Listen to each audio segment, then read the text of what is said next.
Entende-se por espiritualidade o conjunto de todas as emoções e convicções de natureza não material, com a suposição de que há mais no viver do que pode ser percebido ou plenamente compreendido, remetendo a questões como significado e sentido da vida, não se limitando a qualquer tipo específico de crença ou religião. E é sobre isso que a gente vai falar um pouquinho hoje.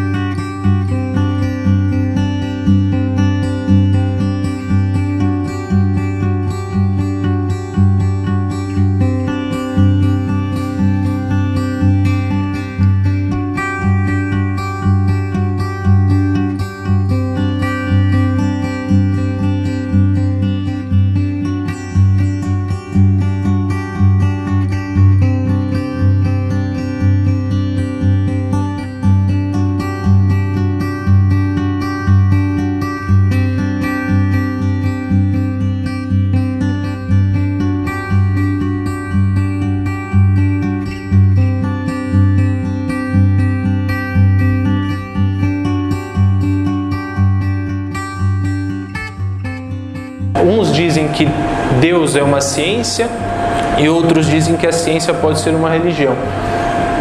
Essa ideia de ou não me satisfaz muito.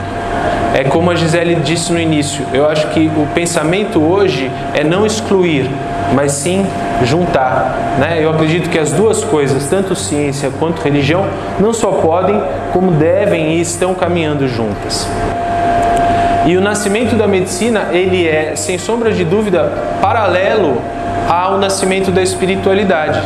Tanto que, ao longo da história, a gente observa que as práticas médicas muitas vezes se confundiam e ainda se confundem com as práticas religiosas.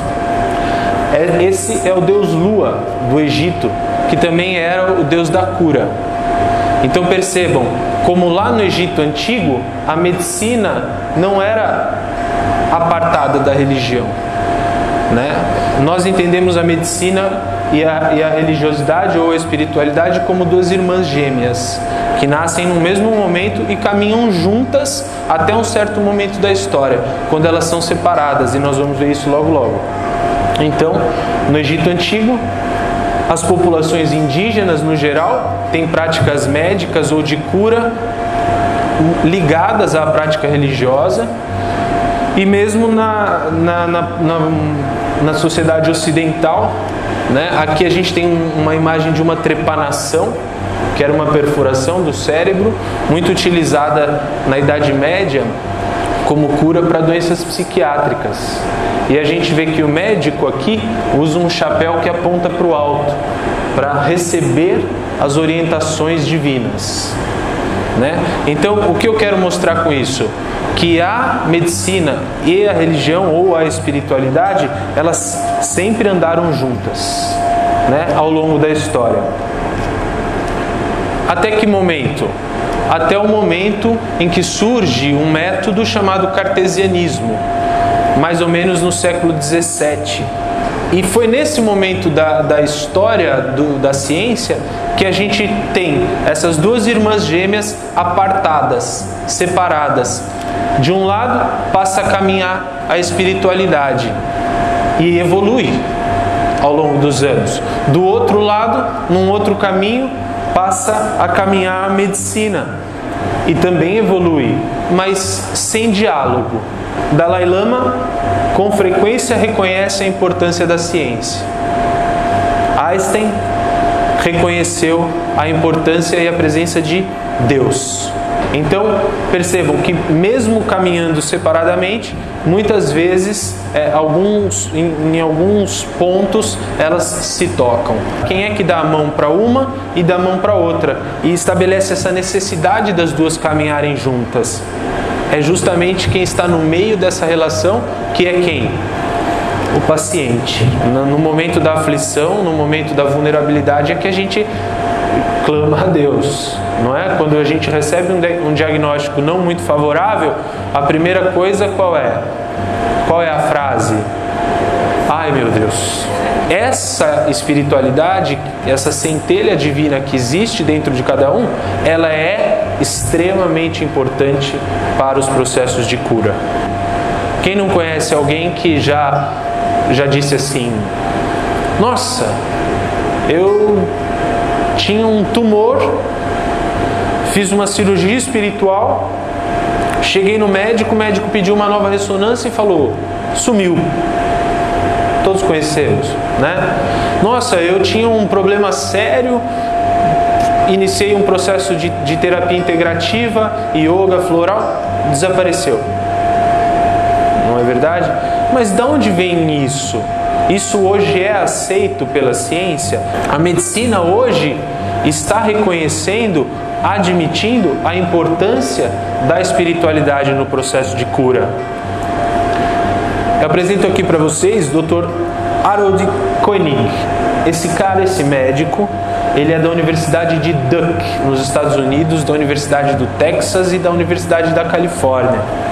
Ele hoje é mundialmente reconhecido porque ele desenvolveu um estudo validado, uma revisão sistemática em que foram avaliados 125 estudos que relacionavam saúde e adoração. Qualquer tipo de adoração. Uma adoração cristã, uma adoração carismática, uma adoração indiana, uma adoração, enfim, qualquer tipo de adoração. Uma adoração islâmica, certo? Ele avaliou 125 estudos do mundo todo, seguindo rigorosamente os métodos da medicina baseada em evidências, e desses 125, ele disse que, a conclusão da pesquisa, 85 estudos avaliados são capazes de provar que fiéis, entre aspas, ou seja, pessoas que de alguma maneira adoram com fervor, eles vivem mais tempo. Vejam, não sou eu que estou dizendo, não é só ele sozinho que está dizendo, é uma instituição, a Universidade de Duke nos Estados Unidos, que afirmou através ou por meio de um estudo científico muito sério que adorar algo, uma prática espiritual, ela é capaz de fazer com que as pessoas vivam mais, certo? Só isso. Ali ao lado a gente vê o Hospital Geral de São Francisco. Eles desenvolveram um estudo, olha que interessante, com 393 pacientes. Esses 393 pacientes, eles receberam preces de pessoas diferentes, certo? Por exemplo, como isso funcionou? Eles chegaram para alguém, uma enfermeira do hospital, de uma ala, e falaram: ó, aqui tem um nome de um paciente do nosso hospital. Você não conhece esse paciente? Não, não conheço. Ok, você vai fazer preces, orações, emanar vibrações positivas para esse paciente durante um determinado período de tempo, diariamente. Tudo bem? Sem conhecer? Sem conhecer, só com o nome. Pensa nesse nome, pensa nessa pessoa e faça suas preces, seus votos para que esse paciente melhore. Todos evoluíram com melhora. Todos tiveram menos complicações. Todos tiveram menos intercorrências. Todos tiveram menos pneumonia hospitalar e todos tiveram alta mais rápida. 80% dos meus pacientes do ambulatório de psiquiatria, do CVV, sofrem de estresse. A maioria, distúrbios de ansiedade ou depressão, que decorrem do quê? Do estresse. Uma boa prática médica e uma boa prática médica integrativa auxiliam, e muito. Tenho inúmeros pacientes que tomam remédio por 1, 2, 5 anos, não evoluem. Medita. Como medita, Rodrigo? Entra nesse site aqui.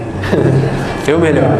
Vai lá, põe no YouTube como meditar em 5 minutos. Não é, Mário? Não é suficiente? A gente tem o Mário, professor de yoga. A Gisele, professora de yoga. 5 minutos por dia não é uma melhora significativa? Impressionante os resultados. Você tem religião? Tenho, doutor. Ore, faça sua prece. Depois de 15 dias, um mês, e aí? Nossa, melhorei. São processos que auxiliam, né? O reiki ou a imposição de mãos, a massoterapia, a própria psicoterapia, a meditação tem efeitos. É indescritível o que o processo meditativo é capaz de fazer, principalmente para os transtornos de ansiedade e depressão. É indescritível. E se as pessoas soubessem o quanto não é tão complicado meditar, né? Porque meditar se tornou um mito, né? Místico. Eu vou transcender. Não é transcender, é simplesmente se permitir ficar parado. Sentar e se permitir ficar parado. Para radicalizar, diminuir, enfim, diversas terapias alternativas favorecendo o processo de cura. A medicina tem se espiritualizado e a espiritualidade tem se doutorado, com toda segurança. E aqui uma frase de André Luiz: o médico do porvir, que é o médico de hoje, conhecerá semelhantes verdades, dirigindo-se muito mais nos trabalhos curativos às providências espirituais, onde o amor cristão representa o maior papel. Só um exemplo, a título de exemplo, certo? Isso é novo? Não é novo. Na história a gente tem inúmeros exemplos de cura pela fé. Inúmeros. Alguns mais conhecidos, como esse, outros menos conhecidos, né? E por quê? Porque quando alguém pode perceber que não é o corpo mortal, mas uma centelha do Espírito Infinito encoberta por um concentrado de energia vital, então ele se torna capaz de ver o reino de Deus.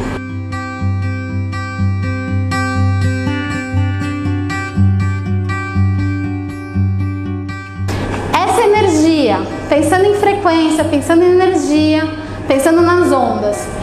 Essa energia que percorre em tudo, que tem em todos os lugares, em todo mundo, muitos estudiosos falam sobre ela, cientistas, durante toda a história da humanidade. Sempre se fala dessa energia.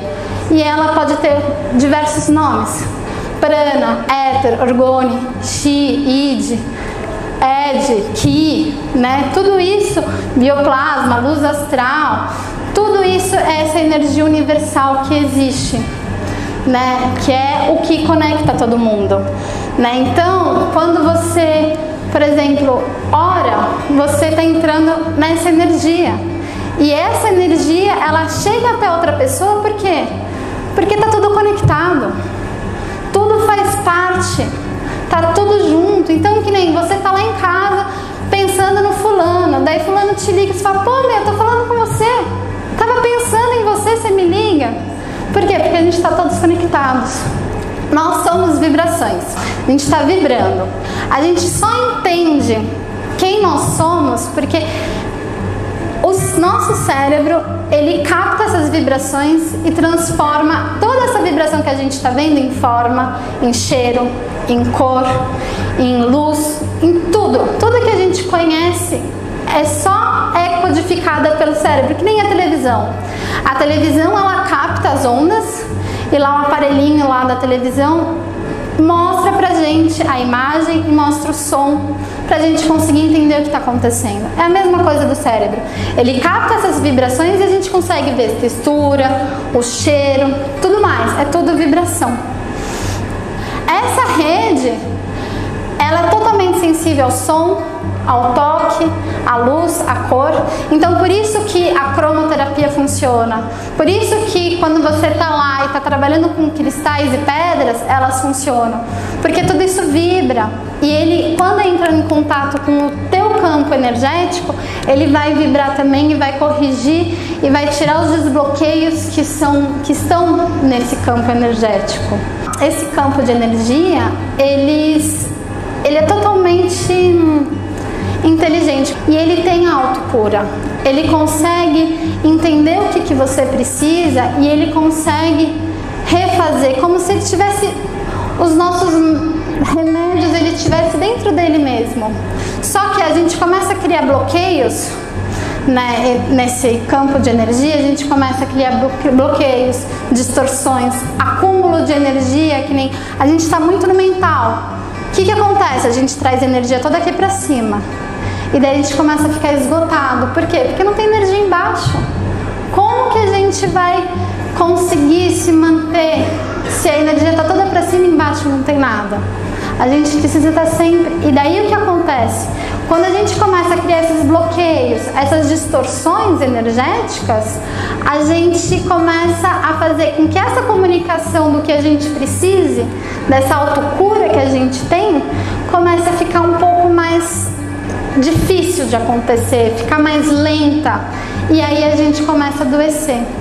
No momento que a gente entende como que isso funciona, que a gente tem esse campo de energia, que está tudo ligado, que esse campo ele tem integração com todas as coisas que chegam em volta dele e que existe essa energia universal que está sempre em contato com tudo, a gente consegue entender um pouco melhor e daí sai essa coisa do milagre.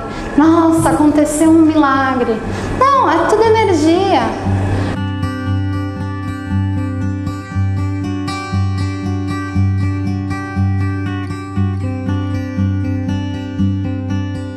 Eu achei ótimo essa integração entre a medicina, graças a Deus, né, isso está acontecendo entre a medicina e a espiritualidade, sem o dogma da religião, né, que às vezes atrapalha muito, mas essa união é o futuro, é onde vai ter a solução futura da cura pessoal, da cura do planeta.